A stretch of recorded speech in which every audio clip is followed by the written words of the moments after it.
untuk menekan telapak tangan beracun. Jian juga sedang berpikir bagaimana akhir yang sempurna. Tapi Jian tidak menyangka bahwa tetua Q memanfaatkan akting dirinya untuk melarikan diri. Setelah itu Jian berpindah ke alam bawah sadarnya, yang dimana Jian bingung benda apa yang sebenarnya berada di depannya. Benda itu juga mirip sekali dengan portal teleportasi yang berwarna keemas-emasan. Jian berpikir bahwa energi spiritual dari kehidupan yang sebelumnya itu sudah menipis, dikarenakan Jian menggunakan metode rahasia yang sangat menguras banyak energi spiritual. Jika dari kehidupan yang sebelumnya Jian hanya melepaskan ledakan energi spiritual secara acak, maka itu sudah cukup untuk melenyapkan tetua Q dengan sangat mudah.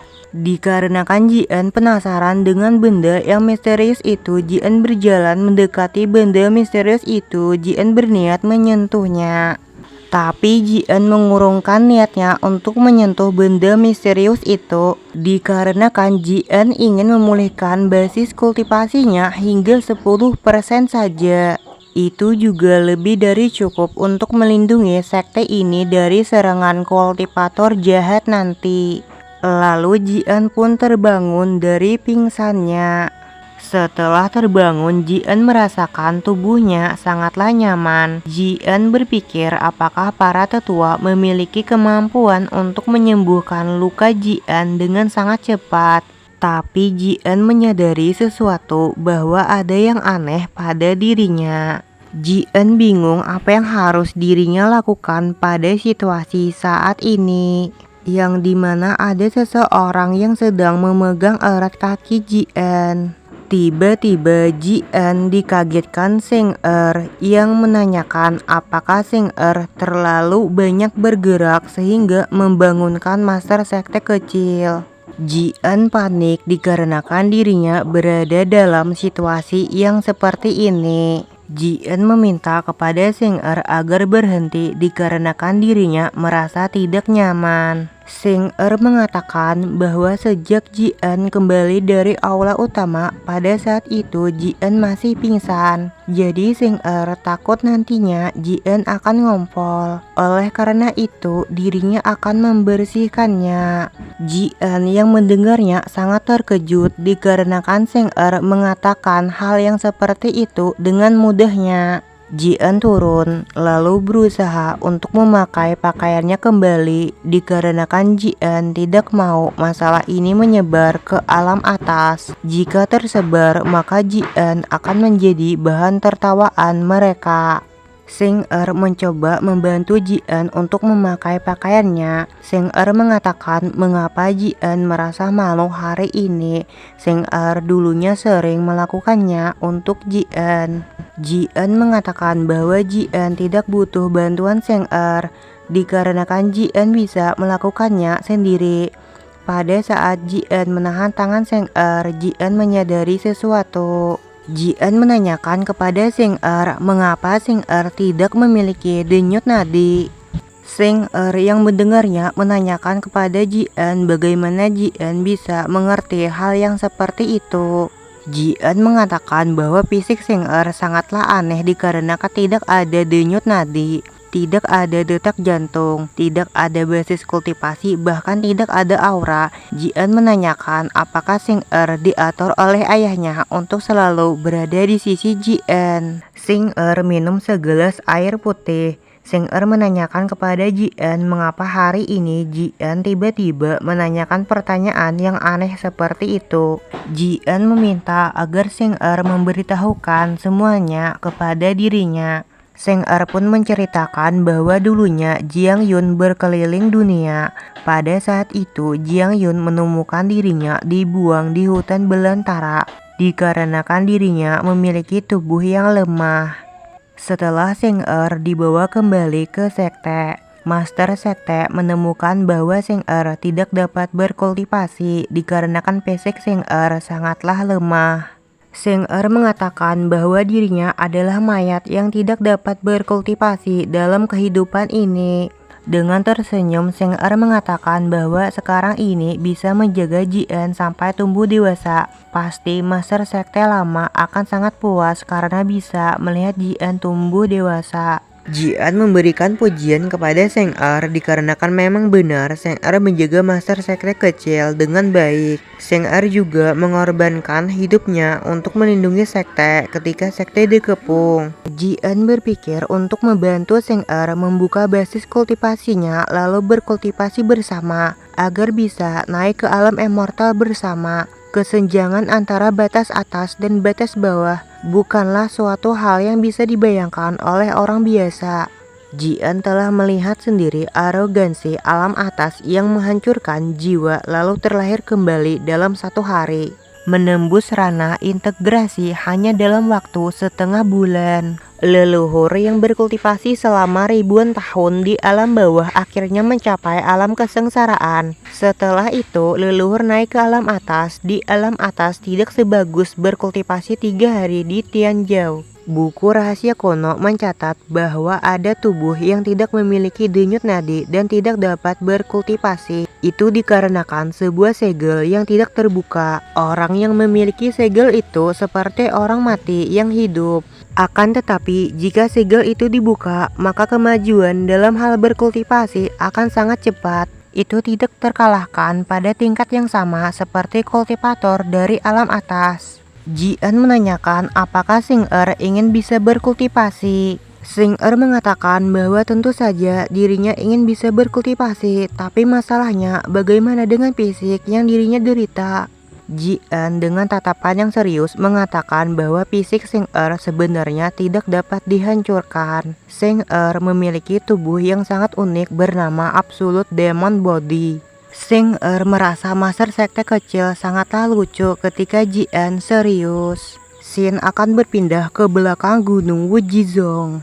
Di Gunung Wujizong ini ada sebuah gua yang di dalamnya ada ayah Jian yang bernama Jiang Yun sedang fokus berkultivasi, yang dimana Jiang Yun menggunakan metode rahasia yang bernama lingkaran sihir 8 jantung menyala.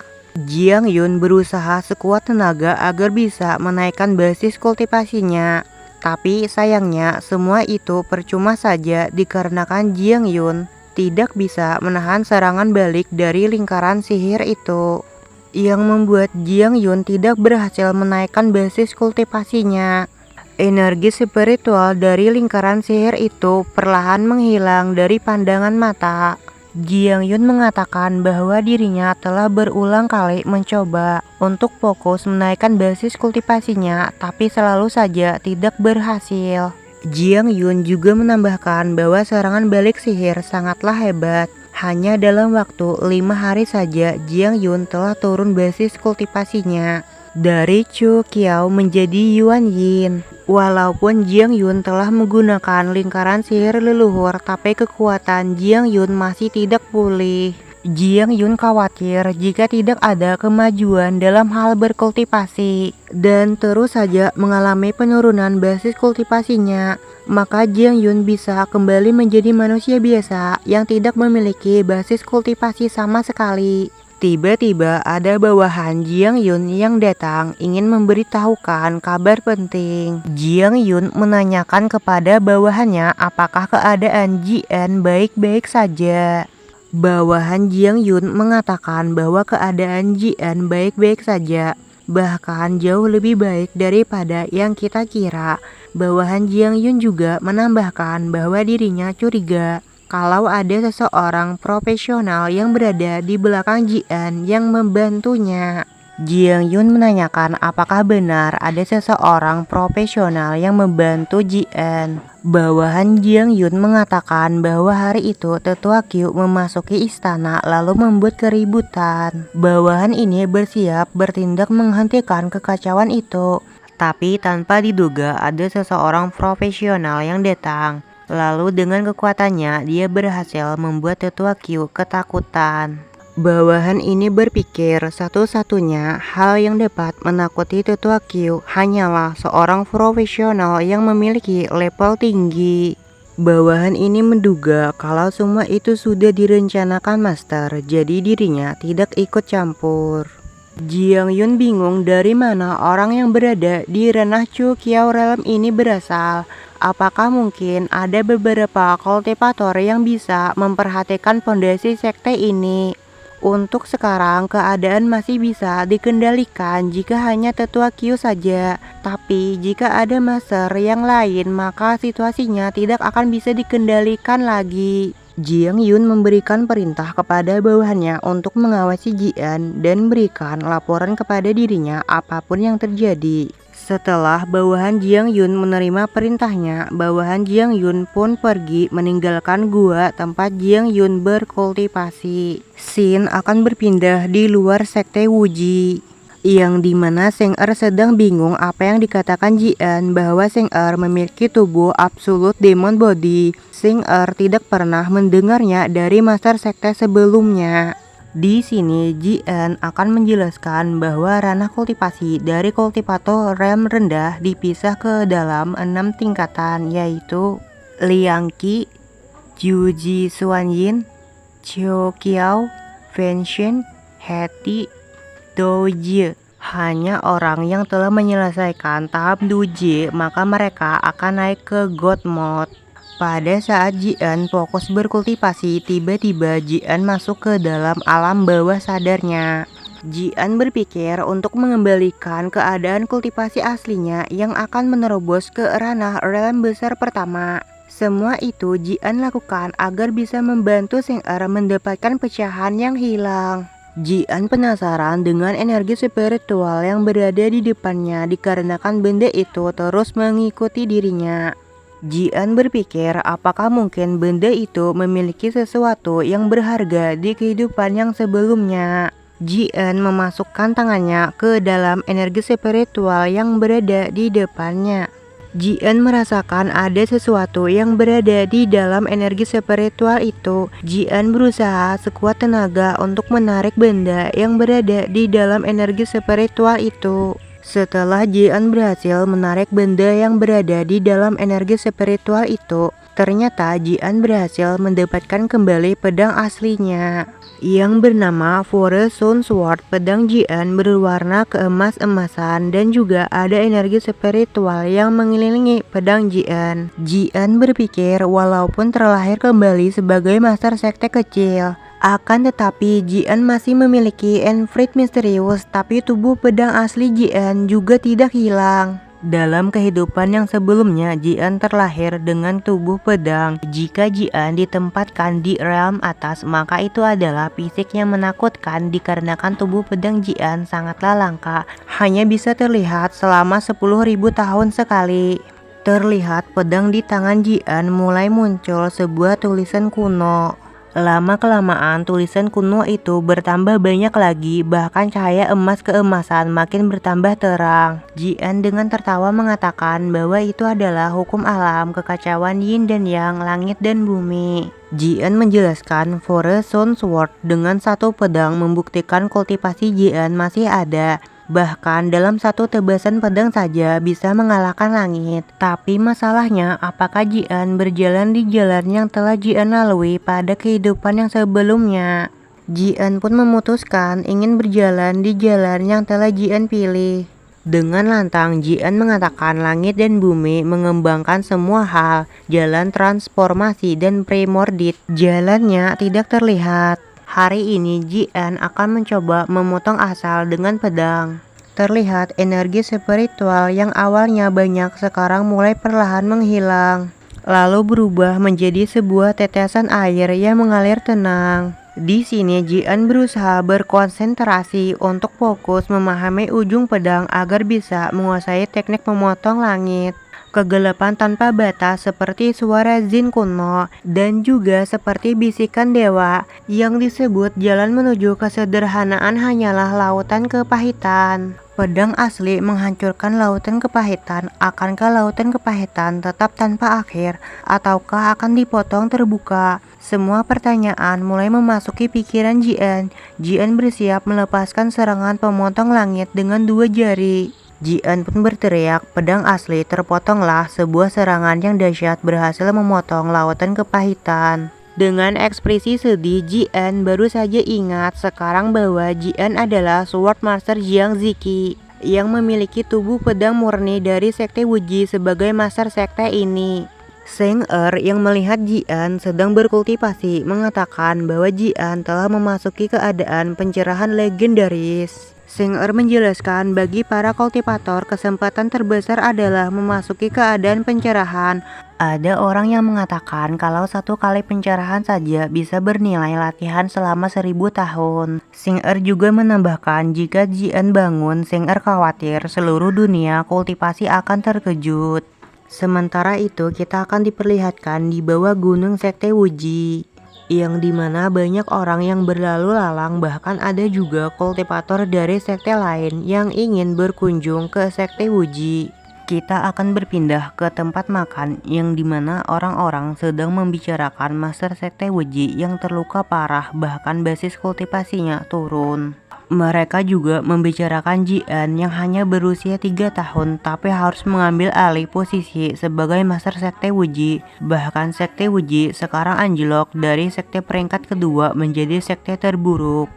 Kita akan diperlihatkan 2 orang perempuan dari sekte lain yang turun gunung. Kakak senior menanyakan kepada adik junior, mengapa kau tinggal di gunung setiap hari? Kenapa kau tidak turun gunung dan jalan-jalan saja? Mau bagaimanapun, sekte Wuji tidak layak untuk kita kunjungi. Adik junior meminta kepada kakak senior agar mencoba makanannya dikarenakan ini enak sekali. Setelah kakak senior menerima makanan itu, kakak senior meminta kepada adik junior agar memakannya cuma 1 tusuk saja.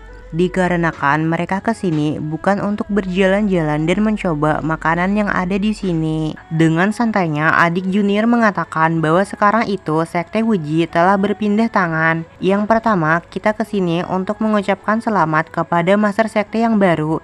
Dan yang kedua, kita kemari untuk menemukan jawabannya. Kakak senior meminta kepada adik junior segera diam dikarenakan master sekte meminta kepada mereka agar tidak bicara terlalu santai. Adik junior mengatakan dirinya telah mengerti, tapi mengapa kakak senior lebih menjengkelkan dibandingkan master. Tiba-tiba langit berubah menjadi gelap gulita. Adik junior menanyakan kepada kakak senior sebenarnya apa yang terjadi. Terlihat cuaca berubah menjadi gelap gulita dan juga sepertinya akan terjadi sesuatu bencana. Kakak senior mengatakan bahwa itu adalah awan bencana. Adik junior menanyakan apakah itu disebut dengan alam bencana. Adik junior tidak menyangka ada seseorang yang memiliki kekuatan besar di sekte Wuji. Kakak senior mengatakan awan bencana itu selama kamu berhasil melewati bencana ini, maka kamu bisa bangkit ke tahap memadamkan bencana. Kakak senior menduga bahwa mungkin saja kultivator dari tahap Transcending Duji dengan kekuatan yang hebat bisa mengatasi malapetaka. Mereka ingin melewati bencana dan naik ke Godheart. Scene akan diperlihatkan awan malapetaka lama-kelamaan mulai bergabung menjadi sebuah bola energi petir yang sangatlah besar.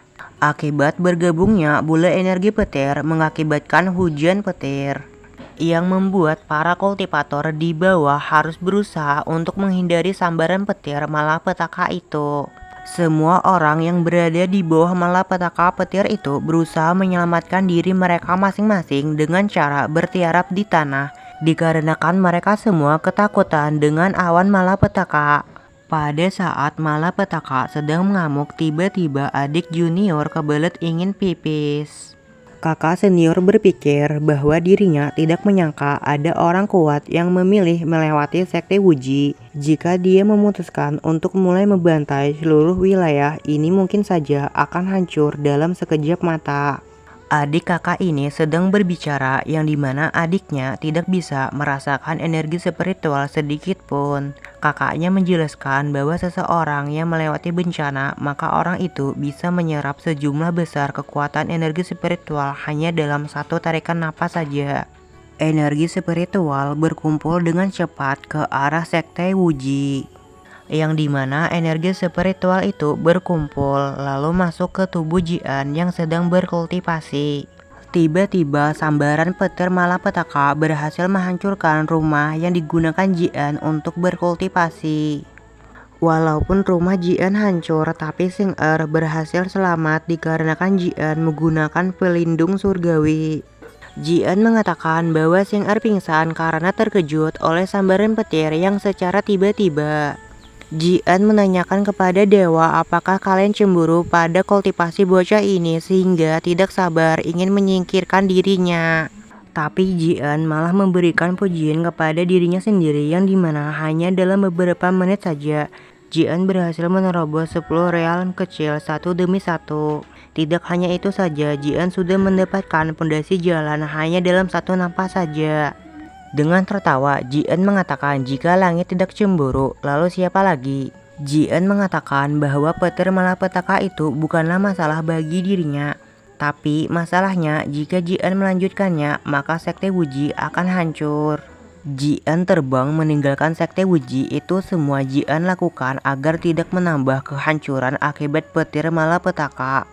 Scene akan berpindah ke dua kultivator yang sepertinya mereka berdua ingin pergi ke sekte Wuji. Adik junior mengatakan bahwa dirinya tidak mengerti mengapa kakak senior menyuruh mereka berdua untuk pergi ke sekte Wuji lalu memberikan ucapan selamat.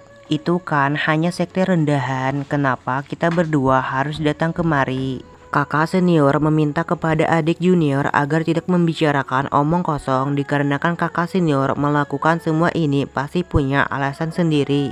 Adik junior membenarkan perkataan dari kakak senior. Adik junior meminta kepada kakak senior agar melihat ke depan. Kakak senior mengatakan bahwa itu adalah awan bencana yang sepertinya menuju ke sekte Wuji.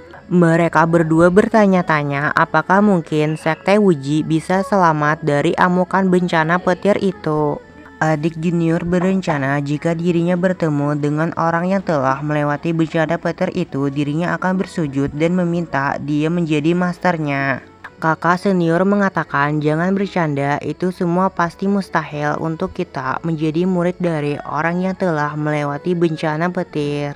Kakak senior menambahkan kita tidak sia-sia datang ke sekte Wuji dikarenakan mereka akan melihat dengan mata kepala mereka sendiri bahwa sebuah sekte akan dihancurkan oleh bencana petir. Sejauh ini sekte kita tidak ada seorang pun yang telah melangkah ke dalam malapetaka. Adik junior menanyakan kepada kakak senior apakah ukuran awan bencana itu bertambah banyak. Kakak senior mengatakan bahwa mungkin saja awan bencana itu memanglah bertambah. Kakak senior dengan panik mengatakan bahwa awan bencana itu bukanlah bertambah tapi malah berjalan menuju ke arah mereka. Sontak saja mereka berdua pun berusaha melarikan diri dari awan bencana itu.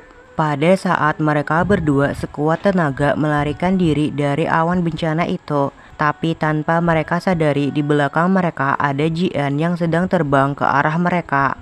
Jian yang terbang melihat dua orang kultivator yang sepertinya berusaha melarikan diri. Jian yang melihat dua kultivator melintas di depannya berusaha menyapa mereka berdua dengan mengatakan, "Halo teman kultivator, bisakah kalian menyingkir dari jalannya dikarenakan Jian ingin lewat sebentar?" Jian menambahkan bahwa hari ini cuaca sedang mendung, sepertinya akan turun hujan. Jadi Jian meminta kepada mereka agar segera pulang. Tiba-tiba Jian dikagetkan oleh petir yang menyambar ke arah dirinya dengan sangat cepat. Alhasil Jian yang tidak waspada terhadap sambaran petir yang datang langsung menerima sambaran petir itu tanpa persiapan. Yang membuat para kultivator yang ada di bawah Jian hampir saja terkena dampak dari sambaran petir itu. Walaupun mereka berdua berhasil selamat dari sambaran petir malapetaka, akan tetapi mereka berdua masih saja menerima dampaknya walaupun tidak menerima secara langsung. Tapi jantung mereka terasa hancur dikarenakan tekanan petir malapetaka itu yang sangatlah kuat. Bahkan senjata sihir yang diberikan kakak senior kepada dirinya hancur sepenuhnya. Mereka berdua bingung mengapa orang yang melewati awan malapetaka itu terlihat seperti anak kecil. Jian marah-marah kepada dewa dikarenakan seenaknya saja memberikan sambaran petir secara tiba-tiba. Jian menanyakan kepada dewa apakah tidak melihat orang yang berada di sekitar sini. Jian hampir saja melukai mereka. Kakak senior menduga bahwa orang yang menjalani malapetaka itu sepertinya akan menjalani jalan menuju kesederhanaan peremajaan. Kakak senior tertawa karena tidak menyangka akan melihat kekuatan kenaikan bersama adik junior. Tiba-tiba petir malapetaka pun muncul kembali, tetapi malapetaka itu sepertinya terlihat berbeda. Lama-kelamaan awan bencana itu mulai membentuk sebuah petir yang sangatlah mengerikan. Adik junior tidak mengerti apa yang terjadi, mengapa malapetaka petir itu tidak berakhir. Ternyata malapetaka petir itu berubah menjadi bencana immortal yang bersiap menyambar Jian yang berada di bawahnya. Oke, sampai di sini aja dulu videonya. Jika kalian suka silahkan komen ya. Nanti Mimin akan berusaha memperbaiki kesalahan yang ada di video ini. Oke, ditunggu aja updatean terbaru dari channel ini. Dan bye-bye.